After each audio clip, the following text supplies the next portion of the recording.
கடகராசி அன்பர்களே, கடகராசி அன்பர்கள் இந்த காலகட்டத்தில் நான் சொல்லக்கூடிய விஷயத்தை மறக்காமல் நீங்கள் செயல்படுத்துங்க. மிகப்பெரிய வெற்றியை அடையக்கூடிய ஒரு முக்கியமான காலகட்டத்தில் நீங்கள் இருக்கீங்க. சார், நிறைய துன்பத்தை அனுபவிச்சிட்டீங்க, இதுக்கு மேலேயாவது சந்தோஷமாக இருக்கணும் அப்படின்னு நினைக்கிறவங்களுக்கு கடவுளினுடைய ஆசீர்வாதம் கிடைக்கக்கூடிய ஒரு முக்கியமான நேரம். இன்றிலிருந்து ஒரு 3வது நாள், கரெக்டாக இந்த வீடியோ நீங்கள் பார்த்துட்ருக்கீங்க அப்படின்னா இன்றிலிருந்து ஒரு 3வது நாள் உங்களுடைய வாழ்க்கையில் மிகப்பெரிய ஒரு சந்தோஷம் நடக்கக்கூடிய ஒரு நேரமாக வரக்கூடிய நேரங்கள் அமைய போகுது. சார், சிலருக்கு இது நடக்கும், சிலருக்கு கொஞ்சம் தாமதமாக கூட நடக்கும். ஆனால் அந்த சந்தோஷமான விஷயங்கள் வரத்துக்கான 12 நாட்களில் இந்த 12 நாட்கள் ஒரு முக்கியமான நாள். இதில் ஒரு சிலருக்கு இந்த 3வது நாளே நடந்துடும். ஸோ அவங்களுக்கு இந்த வீடியோ முழுமையாக பாருங்கள். நிறைய பேருக்கு தெரியாத விஷயங்கள் என்ன நடந்தால் என்ன நடக்கும் அப்படிங்கிறது இந்த முக்கியமான வீடியோவில் நான் சொல்ல போகிறேன். இது நிறைய பேர் உதாசீனப்படுத்திட்டு யூடியூப் வீடியோ தானே போக வேண்டாம். காரணம் என்ன அப்படின்னா, நிறைய பேருக்கு ராசி பலன் அப்படின்னா என்ன, தனிப்படையான ஜோதிடம் அப்படின்னா என்னன்னு தெரியாமல் இருக்குது. இப்போ நான் சொல்லுவது ராசி பலன். அதனால தான் அந்த 12 நாட்களில் 3 நாள் இடைவெளியில் உங்களுக்கு நடக்கும் அப்படின்னு சொல்லியிருந்தேன். தனிப்படையான ஜாதகம் அப்படின்னு ஒன்று இருக்குது. உங்களுக்கு என்ன நடக்கும், என்ன நடந்துச்சு, உங்களால் யாருக்கு நல்லது, யாரால் உங்களுக்கு நல்லது அப்படிங்கிறத தனிப்படையாக தெரிஞ்சுக்கணும். அப்படின்னா உங்களுடைய ஜாதகத்தை, உங்களுடைய பேர், உங்களுடைய நட்சத்திரம், உங்களுடைய பிறந்த நேரம் இதை கமெண்ட் செக்ஷனில் பதிவிடுங்க. அதே மாதிரி கீழே ஃபோன் நம்பர் இருக்குது, அந்த ஃபோன் நம்பருக்கு ஃபோன் பண்ணி சொன்னீங்க அப்படின்னாலும் ஓகே தான். அதுலேயே உங்களுக்கு ஃபோன் மூலமாகவே உங்களுடைய ப்ராப்ளத்தை சொல்லி சால்வ் பண்ணி கொடுப்பாங்க. அது மட்டும் இல்லாமல் எக்கச்சக்கமான ஃபோன் கால் வந்துட்டுருக்கு. எல்லாத்துக்குமே சொல்லிட்டு தான் இருக்காங்க. எல்லாருமே பெரிய பெரிய விஐபிஸாகவும் இருக்காங்க. அடுத்து என்ன பண்ணுங்கிறதெல்லாம் ரொம்பவே நிறைய பேர் விரும்பி சொல்லிகிட்டு இருக்காங்க. அதனால் ரொம்ப நன்றி எங்கள் மேலே நீங்கள் வைத்த நம்பிக்கைக்கு. இனிமேலும் உங்களோட நம்பிக்கை எப்போவுமே எங்களுக்கு தேவை. ஸோ நாங்கள் நீங்கள் சொன்னபடியே உங்களுக்கு எல்லாமே நம்ம பண்ணி கொடுத்துட்ருக்கோம். ஸோ இந்த வீடியோவில் இந்த கடகராசி அன்பர்கள் ஒரு முக்கியமான விஷயத்தை நீங்கள் தெரிஞ்சுக்கணும். நீங்கள் வணங்க வேண்டிய ஒரு முக்கியமான தெய்வம் தற்போதைய நிலைமையில் உங்களோட குலதெய்வ வழிபாடு. முதல்ல குலதெய்வ வழிபாடு பண்ண உடனே திருச்செந்தூர் முருகனை நீங்கள் வணங்குங்க. திருச்செந்தூர் முருகன் கும்பாபிஷேகமாக இப்போ தான் ஃப்ரெஷ்ஷாக நின்று இருக்கார். திருச்செந்தூர் முருகர் வரலாற்றையே திருப்பி போட்ட ஒரு கடவுள். கடலில் தூக்கி போட்டு கூட ஒரு பக்தரின் மூலமாக கண்டுபிடிக்கப்பட்டு மறுபடியும் மூலஸ்தானத்துக்கு வந்தார். எந்த ஊர்லேயும் இல்லாத ஒரு மகிமை அந்த சிலைக்கு இருக்குது. எல்லா ஊர்லேயும் கருவறையில் இருக்கிற தெய்வத்தை பெருமையாக பேசுவாங்க. உற்சவர் பெருமையாக பேசக்கூடிய ஒரு முக்கியமான தெய்வம் இதுதான். சாமி எடுப்பு சிலைன்னு சொல்கிறாங்க பார்த்தீங்களா, அதை பெருமையாக சொல்லக்கூடிய ஒரு முக்கியமான இடம் இதுதான். ஸோ அந்தளவுக்கு மிகப்பெரிய வலிமை கொண்ட ஒரு தெய்வமாக திருச்செந்தூர் முருகர் அருள்பாலிக்கிறார். இந்த திருச்செந்தூர் முருகரை வழிபடுறதுனால உங்களுக்கு என்ன சிறப்பு நன்மை அப்படின்னு கேட்டிங்கன்னா, கடவுள் அள்ளி கொடுக்கக்கூடிய ஒரு நேரம். ஒரு திருச்செந்தூர் முருகர் ஒரு புதுப்பித்து வந்த ஒரு நேரம். இந்த நேரத்தில் கடகராசிக்காரர்களுக்கு ஏற்கனவே பல கஷ்டங்களை அனுபவித்தவர்களுக்கு ஓரளவு கொஞ்சம் ரிலாக்ஸேஷனாக இருக்கக்கூடிய, அதாவது இறுக்கி பிடிச்ச ஒரு மூச்சு அப்படியே லைட்டாக அப்படியே அழகாக ரிலாக்ஸாக மூச்சு விடுற அளவுக்கு கொஞ்சம் ரெடி ஆகிட்டு இருக்கிற உங்களுக்கு மிகப்பெரிய நன்மையை அள்ளித்தரக்கூடிய ஒரு காலகட்டமாக வரக்கூடிய காலகட்டங்கள் அமையுதுங்க. அப்படி என்ன சார் நன்மைன்னே சொல்கிறீங்க, என்ன நன்மை? ஒரு 4 வகையாக உங்களோட வாழ்க்கை பிரித்து நீங்கள் உங்களுக்கு நன்மை கடவுள் தரார். எது? குழந்தைகளுக்கு உடல் ஆரோக்கியத்தில் கவனமாக இருக்க வச்சு அந்த உடல் ஆரோக்கியத்தில் உங்களுக்கு மேன்மைப்படுத்தி தரார். ஏற்கனவே உடல் பிரச்சனையாக இருக்கிறவங்க தற்போதைய நிலைமையில் ஓரளவுக்கு சரியாகிறதுக்கான வாய்ப்புகள் அதிகமாகவே இருக்குது. கல்வி ரீதியாக, தொழில் ரீதியாக எந்த ஒரு செயலாக இருந்தாலும் நீங்கள் திருச்செந்தூர் முருகரை தற்போதைய நிலைமையில் நீங்கள் வழிபட்டால் மிகப்பெரிய சாப விமோசனம் அடைஞ்சு போன வருஷத்தில், போன யுகத்தில், போன ஜென்மத்தில் நீங்கள் செஞ்ச தவறுகளுக்கான தண்டனை தான் இந்த ஜென்மத்தில் உங்களுக்கு கொடுத்துட்ருப்பாங்க கடவுள்.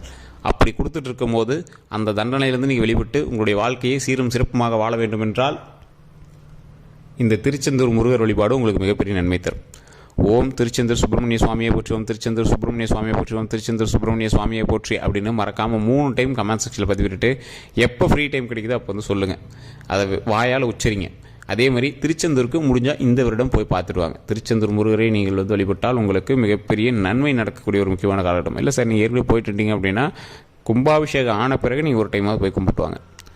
இந்த கடகராசிக்காரர்களுக்கு எப்போவுமே முருகருடைய கான்செப்ட் பெருசாக உங்களுக்கு லிங்க்கில் இருந்திருக்குமே என்ன தெரியாது. ஆனால் இந்த குறிப்பிட்ட காலகட்டமாக முருகர் உங்களோட வாழ்க்கையில் நிறைய இடத்துல உள்ளே பூந்திருப்பார். உங்களுக்கு நல்லாவே தெரிஞ்சிருக்கும். நீங்கள் நிறைய இடத்துல யோசிச்சு பார்த்தீங்க அப்படின்னா தெரியும். நிறையாவே நீங்கள் முருகரை சந்திச்சிருப்பீங்க. முருகரை உங்களோட லைஃப்பில் இன்வால்வ் ஆகிறதுக்கான காலகட்டமும் முருகர் உங்களோட லைஃப்பில் பூதுறாரு அப்படின்னு உங்களுக்கு தெரியும். என்ன எல்லாம் வெறும் முருகராகவே நம்ம கண்ணில் படுது, என்ன ஒரு முருகரோட விஷயமே நம்மளோட நியூஸில் கேட்குது அப்படிங்கிற மாதிரி உங்களோட லைஃப்பில் மூவ் பண்ண வச்சுருப்பார். நிறைய பேர் சொல்லுவாங்க, இல்லை சார் திருச்செந்தூர் கோயில் கும்பாபிஷேகம் நியூஸ் எல்லாத்துலேயும் ப்ராப்ளமாக போயிட்டுருக்கு, அதனால் சொல்லுது அப்படிம்பாங்க. உங்களுடைய வீட்டுக்கு பக்கத்தில் இருக்கிற முருகர் கோயிலை பற்றியாவது உங்களுக்கு நியூஸ் வந்துகிட்டே இருக்கும். ஸோ அந்த மாதிரி இந்த கடகராசி தற்போது முருகர் உங்களுடைய வாழ்க்கையில் உங்களுக்கு நன்மை செய்யக்கூடிய ஒரு காலகட்டம். ஆனால் இந்த நேரத்தில் நீங்கள் எதில் ஜாக்கிரதையாக இருக்கணும்னு இருக்குது. இந்த முருகர் உங்களுக்கு நன்மை செய்கிறார். எப்படி நன்மை செய்கிறார்? உங்களுக்கு ஏற்கனவே பிரச்சனையாக இருக்கக்கூடிய இடத்துல வந்து உங்களுக்கு நன்மை செய்கிறார். இல்லை சார் உங்களுக்கு ஓரளவு கரெக்டாக தான் இருக்குது அப்படின்னா அந்த பிரச்சனையை வந்து அதாவது ஏற்கனவே நன்மையாக தான் இருக்குது அப்படின்னா வரக்கூடிய பிரச்சனைகளை தடுத்து பிரச்சனை வராமல் இருப்பதற்கு முருகர் இனி உதவி செய்வார். சார் நல்லா நோட் பண்ணி வச்சுக்கோங்க. உங்களுடைய வாழ்க்கையில் நீங்கள் வந்து சீரும் சிறப்புமாக வாழ்வதற்கு இந்த இறையருள் பெற்ற இறைவன் உங்களுக்கு மிகப்பெரிய வரம் தருவார். இறையருள் பெற்ற இறைவன் அப்படின்னா என்ன? சிவனுடைய அருள் பெற்ற முழுமையான ஒரு தெய்வம் அப்படின்னா முருகபெருமான் தான். இல்லையே சார் இங்கே பழத்துக்கு வந்து குறைச்சிட்டு போனார், மலை மேலே இருக்கார் அப்படின்னு நியூஸ் வருது. எல்லா இறைவன்கிட்டையும் இறைவனுக்கு சமமானவன் நான் அப்படின்னு நிரூபித்த ஒரு கடவுள் முருகர். ஒவ்வொருத்தருடையும் இவங்களுக்கு சமம் நான் அப்படின்னு நிரூபித்தவர் முருகர். அதனாலேயே அவர் வந்து இறையருள் பெற்ற இறைவன் அப்படின்னு சொல்லுவாங்க. ஸோ இந்த கடகராசிக்காரர்கள் நீங்கள் இப்போ என்ன பண்ணணும் அப்படின்னா முருகர் வழிபாடு பண்ணுங்கள். இந்த வருடத்தில் திருச்செந்தூர் கண்டிப்பாக போய் வழிபாடு பண்ணுங்கள். வீட்டில் இருக்கீங்க அப்படின்னா என்னைக்கு திருச்செந்தூர் போகிறீங்களோ தெரியாது, ஒரு ரூபா நாணயத்தை எடுத்துக்கோங்க, ஒரு துணியில் முடிஞ்சுக்கோங்க. அந்த துணியில் முடிஞ்ச அந்த நாணயத்தை ஒரு பூஜை அறையில் வச்சு மஞ்சள் துணியில் போட்டு முடிஞ்சு வச்சுக்கோங்க. பூஜை அறையில் வச்சு வழிபடுங்க. இந்த ராசிக்காரர்கள் கண்டிப்பாக திருச்செந்தூர் போனீங்க அப்படின்னா ஏதோ ஒரு காயின் வந்து உங்களுக்கு கிடைச்சது அப்படின்னா நீங்கள் வந்து யோகாதிபதி. ஒரு முருகர் கோயிலுக்கு நீங்கள் போகிறீங்க அப்படின்னா ஏதோ ஒரு கீழே இருந்தோ ஏதோ ஒரு இடத்துல உங்களுக்கு வந்து ஒரு காயின் கிடைக்கும். அவ்வளோ நன்மை தரும். இது வந்து குறிப்பிட்ட 2 ராசிக்கு நடக்கும், விருச்சிக ராசிக்கும் கடக ராசிக்கும். விருச்சிக ராசிக்காரர்கள் எந்த கோயிலுக்கு போனாலும் ஏதோ ஒரு காயின் வந்து கண்டுபிடிச்சி எடுத்துகிட்டு வந்துடுவாங்க. ஸோ இது மாதிரி மிகப்பெரிய நன்மை நடக்கக்கூடிய ஒரு அற்புதமான ஆலயமாக இந்த கோயில் வந்து அமையும். திருச்செந்தூர் போனீங்க அப்படின்னாலும் சரி, இல்லை பக்கத்தில் எந்த முருகர் கோயிலுக்கு போனீங்க அப்படின்னாலும் சரி, இந்த விஷயம் வந்து இந்த கடகராசிக்கு அமைஞ்சிச்சு அப்படின்னா மிகப்பெரிய யோகாதிபதி நீங்கள் தான் இந்த வருஷத்தில். அதே மாதிரி நீங்கள் ஜாக்கிரதையாக இருக்கக்கூடிய ஒரு 4 விஷயம் சொன்னோம்ல, ஒரு 3 விஷயம், அதில் ஒரு 4 கூட நீங்கள் வச்சுக்கலாம். வண்டி வாகனங்களில் கவனம் தேவையில்லாமல் வண்டி வாகனங்கள் போட்டக்கூடாது. நீங்கள் லாங் ட்ரைவ் தான் போவீங்க, ஸ்கின் அலர்ஜி தோல் சம்மந்தப்பட்ட நோய்கள் வரதுக்கான அதிக வாய்ப்புகள் இருக்குது. ஹீட்டு உடம்பு ஹீட்னால அப்படி ஆகும். அதே மாதிரி தேவையில்லாத வம்பு வழக்குகளுக்கு போகக்கூடாது. நீங்கள் பணம் வந்து ஒருத்தர் கொடுத்துருப்பீங்க, அதில் வந்து வட்டி எதுவுமே இன்னும் வந்திருக்காது. ஸோ அந்த விஷயத்தில் நீங்கள் கொஞ்சம் கவனமாக சொந்தத்துக்குள்ளே சண்டை பண்ணிக்காமல் இருந்தால் பெட்டர். இந்த 4 விஷயங்கள் உங்களுக்கு ரொம்பவே நல்லது. டாக்குமெண்ட் ரீதியாக இந்த சொந்தத்துக்குள்ள பிரச்சனைங்கிறது வந்து டாக்குமெண்ட்டு, பணம், நிலம் இந்த மாதிரி விஷயத்தினால தேவையில்லாத பிரச்சனை பண்ணிட்டுருக்கீங்க அப்படின்னா அதில் வந்து கொஞ்சம் பார்த்து பக்குவமாக இருக்கிறது ரொம்பவே நல்லது. நிறைய பேருக்கு தெரியாத ஒரு விஷயம் என்ன அப்படின்னா இந்த ராசிக்காரர்களுக்கு தற்போது ஒரு நல்ல யோகம் இருக்குது. அது என்ன யோகம் அப்படின்னு தெரிஞ்சுங்கன்னா கீழே ஃபோன் நம்பர் ஃபோன் பண்ணுங்கள். அது வந்து தனிப்படையான ஜோதிடம் பார்த்தா தான் வந்து சொல்ல முடியும். இப்போ நம்ம சொன்னக்கூடிய விஷயங்களுக்கு அப்பாற்பட்ட ஒரு விஷயம் அது. அதே மாதிரி தனிப்படையான ஜோதிடம் ஏன் பார்க்கணும் அப்படிங்கிறது நான் தெளிவாக சொல்லிடுறேன். சார் இப்போ கடகராசிக்காரர்களில் கிட்டத்தட்ட ஒரு 10-12 கோடி பேர் மினிமம் இருப்பாங்கன்னு வச்சுக்கோங்களேன். ஏன்னா இந்தியா ஃபுல்லாக ஒரு 130 கோடி பேர் 140 கோடி பேர் இருக்காங்க அப்படின்னா கடகராசிக்காரர்கள் அதிகபட்சம் ஒரு 12 கோடி பேர் இருக்காங்க. இந்த 12 கோடி பேரில்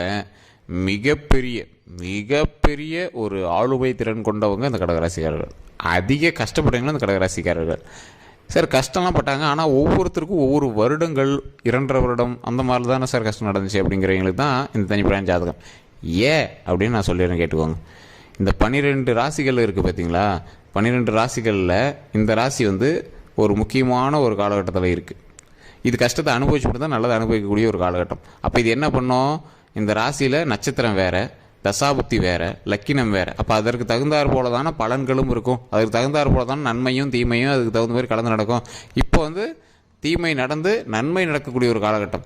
அப்போ உங்களுக்கு என்னையிலேருந்து நன்மை நடக்கும் அப்படிங்கிறத தெரிஞ்சுக்கணும். அப்போ உங்களுடைய தனிப்படையான ஜாதகத்தை தான் பார்க்கணும். இல்லை சார் அந்த காலகட்டம்லாம் வந்துச்சு ஆனால் இன்னும் நன்மை எதுவும் நடக்கலையே அப்படின்னு கேட்டிங்கன்னா உங்களுடைய பக்கத்தில் இருக்கிறவங்களோட ஜாதகத்தை பார்க்கணும். உங்களுடைய மகனோ மகளோ உங்களோட மனைவியோ உங்களோட கணவனோ யாரோ ஒருத்தரோட ஜாதகத்தை பார்க்கணும். எந்த விஷயம் உங்களுக்கு தடுக்குது? ஒரு நல்லது நடக்குது, உங்கள் ராசிக்கு நல்லது நடக்க வேண்டியது உங்களுக்கு நடக்கலை அப்படின்னா என்ன விஷயம் தடுக்குது? சார் உங்கள் ஏரியாவில் மழை பெய்ய வேண்டியது, ஏன் என்ன பெய்யலை?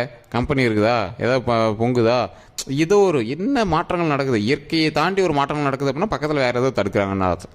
அப்போ யாருடைய ஜாதகம் உங்களுக்கு தடுக்குது அப்படின்னு நீங்கள் வந்து தனிப்படையான ஜாதகம் கண்டிப்பாக பார்க்கணும். இது நிறைய பேருக்கு தெரிகிறது சார். ஜாதகம் பார்க்குறதுக்கு காசு ஆகும் சார், அதனால் நாங்கள் பார்க்குறதில்ல சார். இதை தெளிவாக தெரிஞ்சிட்டிங்க அப்படின்னா அடுத்தடுத்த மூமெண்ட் கரெக்டாக மூவ் ஆகிட்டே இருக்கும்.